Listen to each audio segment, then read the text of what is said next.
เพิ่นก็ใส่มาหรือว่าน้ำสร้างศักดิ์สิทธิ์นี่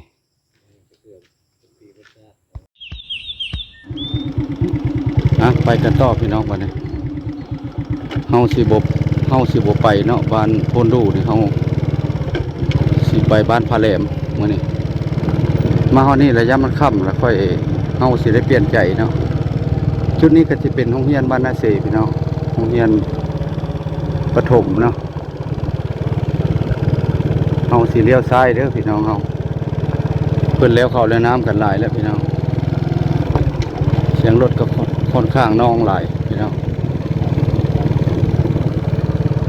ส่วนมากชาวบ้านพอแหลมเนี่ยก็ส่วนหลายเพิ่นก็เฮ็ดข้าวเนาะหรือว่าปลูกมันทางก็ยากคือง่ายๆคือยากก็เป็นทางแดงพี่น้องบนทางแดงเนาะบ่ทันได้มีแผนการลงอย่างเนาะพี่น้องเพราะว่ามาแปลงมาปีกายนี้แล้วก็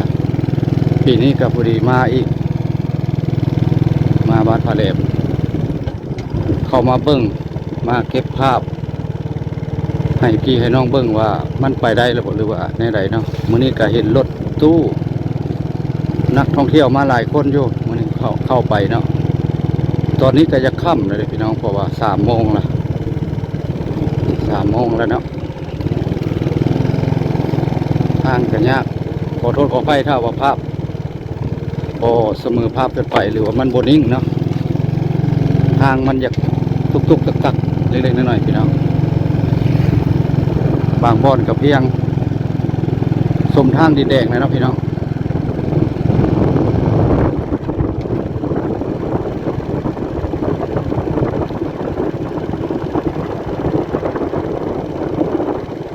ปั๊มน้ำมันก็มีแล้วพี่น้องปตท.น้อยเนาะปั๊มน้ำมันถ้าว่ารถเบิดน้ำมันก็เดี๋ยวว่ามาใส่ได้ปั๊มน้ำมันมีแล้วนะพี่น้องเขตนี้เข้ามาเนี่ยก็เห็นปั๊มเดียวนี่แหละพี่น้องปั๊มน้ำมันมีเติมน้ำมีปั๊มน้ำมันเนาะแล้วก็เพื่อนนอนประจำอยู่นี่ก็ตลอด24 ชั่วโมงกับปุ๊กกับเพื่อนกับลูกใส่ให้เนาะถ้าว่ามาเที่ยวหรือว่ามาส้มไปทางทานเมืองพรหรือว่าถ้ำพระจันทร์เนาะถ้ำพระจันทร์นี่แหละสิไปได้หรือบ่หรือยังบ่ฮู้ท่านผู้ชมเพราะว่ามันบ่เทื่อน้ำมันสิบ่ทันขาดคักก็ยันเอารถจักรไปหรือว่ารถใหญ่นี่อาจสิบ่ได้เนาะยังบ่ได้ซัดบ่แปลงก็ยังบ่ได้เข้าไปเบิ่งตัวจริงเนาะพี่น้องวิวในงามเข้าหน้าเพิ่นก็แล้วหลายกันแล้วพี่น้องเนาะส่วนมากก็บ่แปลงก็มาแต่ยามฝนบ่ได้พี่น้องหลายเดือนแล้วอันนี้บ่แปลงก็บ่ได้ค่อยตัดคลิปเนาะเพราะมันยันมันขาดบรรยากาศให้ FC ผู้เข้ามาเบิ่งเนาะหรือว่าตัดคลิปอันนี้เฮาถ่ายยาวเลยสิถ่ายไปจนฮอดบ้านนางัวถ่ายให้พี่น้องเบิ่งเนาะทางยากหรือง่ายก็เบิ่งน้ำกันไปฮอดถ้ำพระ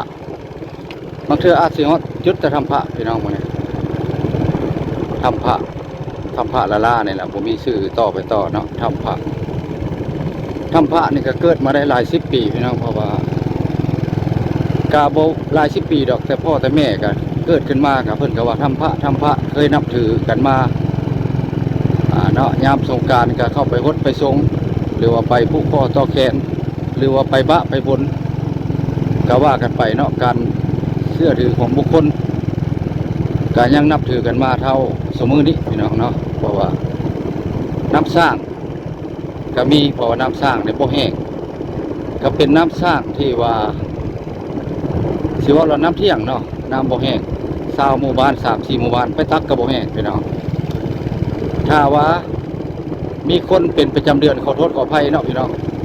ไปตักนี่อาจจะแห้งว่าลงท่าว่าน้ำบ่มีแล้วเพิ่นจะเอาขันห้ามาขอขมาโทษน้ำแห้งนั้นก็จะไหลมาคือเก่าเนาะพี่น้องเดือน5ก็ซ้ำเก่าแล้วมียังไปเบิ่งไปส้มน้ำกันว่าสิศักดิ์สิทธิ์กันบ่น้ำสร้างตัวนี้ล่ะไปเบิ่งน้ำกันตัวจริงพี่น้องเฮาไปกันเลยไปเบิ่งน้ำกัน มื้อนี้เบาแปลงให้เฮ็ดแน่นอนเนาะดับสร้างที่ศักดิ์สิทธิ์ที่บ้านนางัวเมืองท่าแขกแข่งขมวนเฮาท่านเข้ามาส้มติดตามคลิปไว้ทางช่องเบาแปลงบรรณาผู้ติดตามเก้าติดตามไม่กะพาเข้ามาเป็นกำลังใจพอได้เฮ็ดคลิปต่อไปพี่น้องส่วนมากกับจกสะบางคนก็เฮ็ดเตรียมไว้เฮ็ดพรแหล่งท่องเที่ยวสิเกิดเฮ็ดหนองสะหนองปูหนองปลาเนาะจกไว้ก็มีหลายนี่เด้พี่น้อง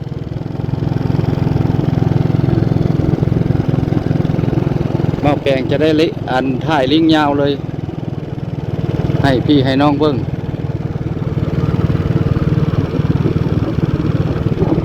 ทางก็ยากหรือง่ายก็เบิ่งนำกันแหละครับผู้ชมยามนั้นแฮงเทคลุยมาย้อนอยากได้ภาพให้พี่ให้น้องได้เห็นว่าเป็นได้ไปได้หรือบ่ได้เพื่อไปได้หรือบ่รถไปได้หรือบ่ครับมาเบิ่งนำกัน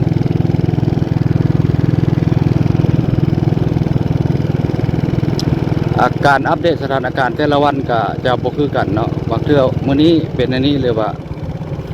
ประมาณต่ำสุดมัน3 เดือนบ่แปลงจะได้กลับคืนมาให้พี่น้องเบิ่ง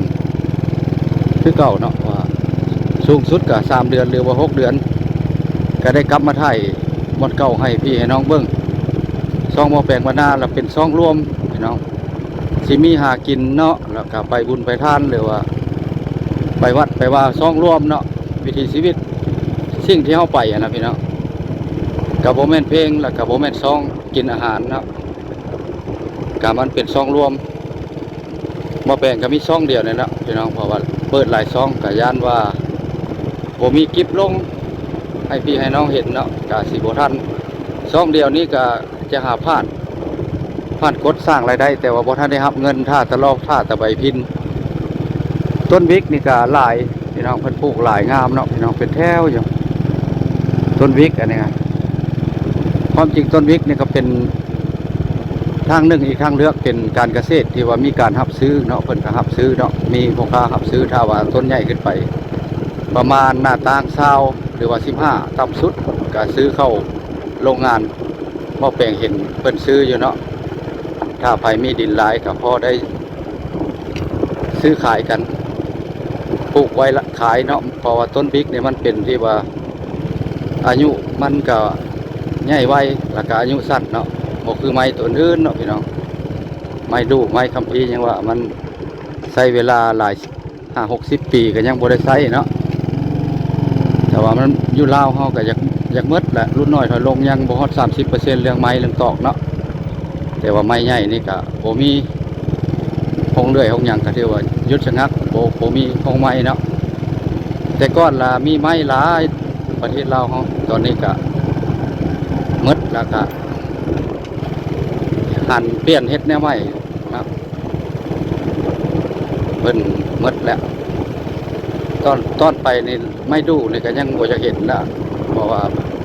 ยังแต่ดินบุคคลจงไว้ให้ลูกให้หลานเบิ่งต้นนี้เป็นต้นดูบ่หรือว่าต้นเก่งบ่ทุกอย่างมันก็เป็นเงินหมดพี่น้องเนาะก็แปลงเว้าก็เว้าไปเนาะบ่แม่นว่าก้าวไก่ไผเนาะมีแต่เว้าไปสู่กันฟังไม้น้ำลาวเฮามันไม้ใหญ่ก็บ่อยากมี